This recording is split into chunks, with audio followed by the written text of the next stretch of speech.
Magandang araw! Buwan na ng Mayo, kung saan maituturing din na pinakamasayang buwan sa ating bansa dahil sa marami at makulay na mga pista, pagdiriwang, sayawan, at palaro. Para sa kwentong ating itatampok ngayon, malugod kong ibabahagi kung bakit nga ba mabulaklak ang buwan ng Mayo. Naging ugali na ni Dana ang maligo sa malamig na tubig ng Ilog Pasig tuwing magbubukang liwayway. Umaawit-awit pa siya kung kinukuskos ang kanyang katawan ng pinitpit na balat ng kahoy. Naging panata na rin ni Dana ang mag-alay ng sariwang bulaklak sa isang malapad na batong buhay na kanilang pinag-uukulan ng panalangin kay Bathala.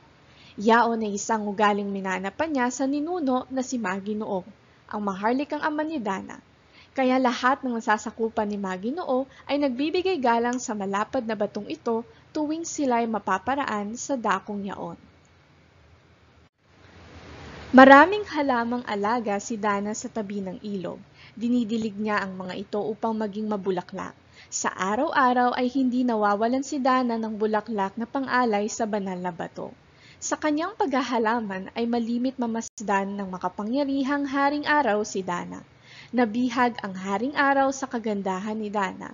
Nais niyang makasama ang dalaga sa kanyang paglilibot sa mundo at sa maghapon. Ngunit si Haring Araw ay di taong katulad ni Dana. Wala siyang bibig na maaring magpahayag ng kanyang pag-ibig kay Dana. Si Dana na may walang kamalay-malay sa lihim na pagsinta ni Haring Araw. Lagi pa niya itong minamasdan ng walang tigil na paglalakbay sa buong maghapon. Hindi siya natatakot sa matinding init ng araw. Isang hapong malapit nang lumubog ang araw, si Dana ay mag-isang nagpapahinga sa ilalim ng isang malalagong punong mangga. Nakatulog ang dalaga. Nang papauwi na si Haring Araw, nakita niya ang natutulog na diwata ng Pasig. Lalong humanga siya kay Dana. Hindi na siya makitiis at hinalikan ng kanyang sinag ang magandang mukha ng natutulog na dalaga. Palibhasa'y si Haring Araw ay nag-aangkin ng kapangyarihang di matutumbasan ng karaniwang tao na dala si Dana ng kanyang sinag. Naisakay sa kanyang sasakyan, ngunit ang tanong, saan niya ititira ang dalaga? Ito'y hindi niya katulad at kabalat. Hindi ito maititira sa kanyang ginintuang tahanan. Malungkot na ibinalik ni Haring Araw ang natutulog na dalaga. Dahan-dahang inilapag niya si Dana. Akala niya siya'y nanaginip lamang. Tinanaw pa niya ang lumulubog na araw at humanga siya sa iba't ibang kulay na natanghal sa maaliwalas na langit. Makalipas ang ilang buwan, nagtaka si Maginoo sa pagbabagong anyo ni Dana. Si Dana ay nagdadalang tao. Nagbunga ang pagsinta ni Haring Araw. Tinanong ni Maginoo si Dana kung ano ang nangyari sa kanya, ngunit walang masabi ang dalaga sa kanyang ama.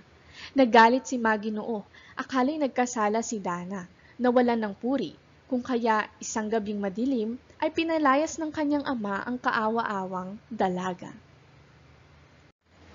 Malungkot na umalis ang dalaga, nabasa ng luha ang mga damo sa tabi ng ilog.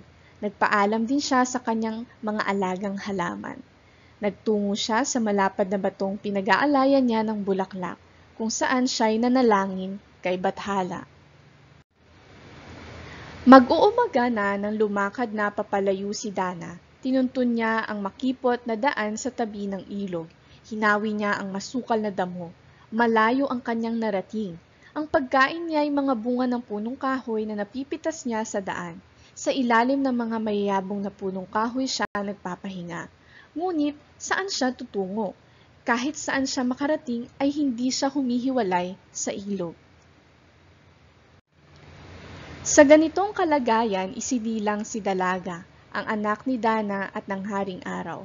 Palibhasa'y anak ng araw, si Dalaga ay maganda, maputi, bilugan ng mukha, at ang mata ay mapupungay na tila nasisilaw sa liwanag. Samantala, ang bayang iniwan ni Dana ay malungkot. Mula nang siya ay umalis, lumungkot ang mga halaman sa tabi ng ilog. Nangamatay ang mga halamang bulaklaki na sa araw-araw ay dinadalaw at inaalagaan ni Dana. Ang mga damo ay nangatuyo, 10 ng kanyang mga kababayan ay nangalungkot din. Maging ang kanyang ama ay hinahanap din ang kanyang presensya. Buwan ng Mayo nang muling magbalik si Dana sa kanilang bayan, namulaklak na muli ang mga halaman sa tabing ilog, ang mga damo ay nanariwang muli, humahalimuyak ang bango ng sampagita, sumigla rin naman ang mga kababayan ni Dana. Nagpapista si Maginoo, nagdiwang ang sambayanan sa pagbabalik ni Dana, Dalaga at Maginoo, at lahat sila ay nagpasalamat kay Bathala. At sa gayon, mula na nga noon, karaniwan ang sabihin na ang buwan ng Mayo ay buwan ng mga bulaklak at kasiyahan. Buwan din ng Mayo tayo ay nag-aalay ng sariwang bulaklak sa mahal na Birhen. Hangad ko na nagustuhan at may natutuhan kayo sa ating kwento. Hanggang sa muli!